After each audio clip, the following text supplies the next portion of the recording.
Bon, le début de la Bible, on le connaît tous.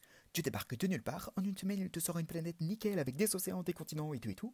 Après il se sent un peu seul, donc il te fait un monsieur, Adam, et une madame, Ève. Et là, moment très important, Dieu il dit, surtout vous ne mangez pas la pomme qu'il y a dans l'arbre là-bas. Alors les dieux ils disent, ok, ça chill, pas de problème. Mais il y a un serpent un peu fort qui débarque et qui dit, vous êtes sûr que vous voulez pas goûter un peu à la pomme là, hein? Et la pause. En vrai, à ce moment-là, on sait tous ce qui se passe. Ève croque la pomme et là, bim, c'est toute l'intelligence et la conscience humaine qui déboule. Mais qu'est-ce qui se serait passé si les deux oiseaux ils avaient été un peu intelligents dès le début, hein? Eh ben déjà, si elle croque pas la pomme, Dieu se met pas en colère, Adam et Ève restent tranquilles pépère dans le jardin d'Éden. Ensuite, la Vierge Marie, eh ben, elle reste vraiment vierge et elle a pas de petit Jésus. Et si elle a pas de petit Jésus, il y a plus de raison qu'on fête Noël, donc il y a plus de Noël, ni Pâques, ni tous les autres jours fériés qu'on sait jamais à quoi ça correspond de toute façon.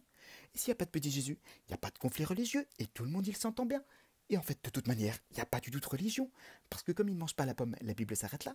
Donc elle fait 2 pages, donc elle ne se vend pas. Du coup, gros échec littéraire. Mais sauf qu'en fait, si on revient au début, si tout se passe bien dans le jardin d'Éden, ça veut dire qu'il n'y a pas de raison que Dieu rejette les humains sur Terre. Donc en fait, s'il n'y a pas de Jésus, c'est juste parce que Marie, elle n'existe pas.